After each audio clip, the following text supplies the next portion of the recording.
వాళ్ళు చేస్తూ ఉన్న రిగ్గింగు ఎమ్మెల్యే దానికి అడ్డుకునే కార్యక్రమం చేస్తూ ఉంటే ఎమ్మెల్యే అక్కడికి పోయి ఎమ్మెల్యే హత్యాయతనం చేస్తాడా? చెప్పడానికైనా హద్దు పొద్దు ఉండాలి కదా.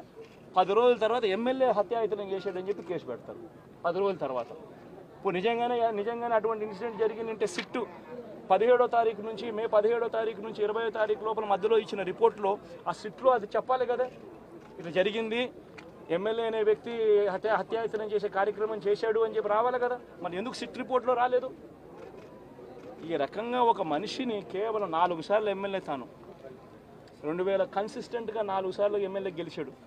2009లో గెలిచాడు, 2011లో గెలిచాడు, 2014లో గెలిచాడు, 2019లో గెలిచాడు. ఒక మనిషి కన్సిస్టెంట్గా 4 సార్లు ఎమ్మెల్యేగా గెలుస్తూ వస్తున్నాడు అని అంటే ఆ మనిషి మంచోడు కాబట్టే గెలుస్తూ వచ్చాడు, ఆ మనిషి మంచోడు కాబట్టే ప్రజలు ఆశీర్వదిస్తూ వచ్చారు. అటువంటి వ్యక్తిని తీసుకొని వచ్చి తప్పుడు కేసులలో ఈ మాదిరిగా బిగించడం ఎంత మటుకు ధర్మం? ఈరోజు ఈ రామకృష్ణారెడ్డి ఒక పరిస్థితే కాదు, రాష్ట్ర వ్యాప్తంగా ప్రతి గ్రామంలోనూ కూడా ఇదే కార్యక్రమాలు జరుగుతూ ఉన్నాయి. ప్రతి ఒక్కరూ కూడా వాళ్ళ స్థాయిలో రెడ్ బుక్స్ అని చెప్పి రెడ్ బుక్లు పెట్టుకొని ఉన్నారు.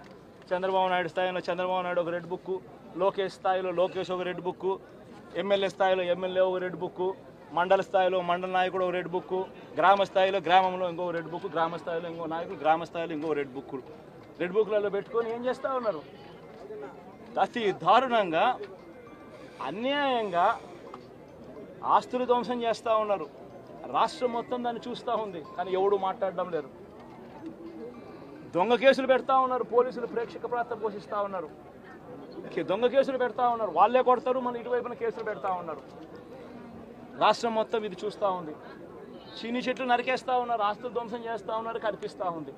ఎమ్మెల్యేలు ఏకంగా జేసీబీల మీద పొక్లేన్ల మీద ఎమ్మెల్యేలు స్వయంగా తిష్టేసి ఏకంగా పోయి బిల్డింగులు పగలగొట్టే కార్యక్రమాలు చేస్తూ ఉన్నారు. ఇంతటి దారుణంగా నిజంగా చేస్తూ ఉన్నారు అని అంటే ఎల్లకాలం ప్రభుత్వం మీది కాదు, ఎల్లకాలం రోజులు మీయే ఉండవు చంద్రబాబు, అది గుర్తుపెట్టుకో. మీ పాపాలు పండుతూ ఉన్నాయి వేగంగా. ప్రజలు దీన్ని క్షమించని పరిస్థితుల్లోకి వస్తారు. ఖచ్చితంగా మీకు బుద్ధి చెప్పే పరిస్థితులు రోజులు కూడా ఉంటాయి. శాతనైతే మంచి చేయండి, మంచి చేసి ప్రజల మనసులు గెలుచుకుని ఓట్లు ప్రజల మనసుల్లో స్థిరస్థాయిగా నిలబడే కార్యక్రమం చేయండి. కానీ తప్పుడు రాజకీయాలు ఈ మాదిరిగా నువ్వు ఒక్కరివే చేస్తావు అనుకుంటా ఉన్నావు. ఇదే మాదిరిగా కొనసాగితే రాష్ట్రంలో ఒక తప్పుడు సాంప్రదాయానికి నువ్వు నాంది పలుకుతా ఉన్నావు. నువ్వు వేసే ఈ బీజం, నువ్వు వేసే ఈ తప్పుడు సాంప్రదాయం, రేపొద్దున నువ్వు వేసే ఈ బీజం చెట్టు అవుతుంది. రేపొద్దున నువ్వు ఏదైతే ఇత్తుతావో అదే పండుతుంది.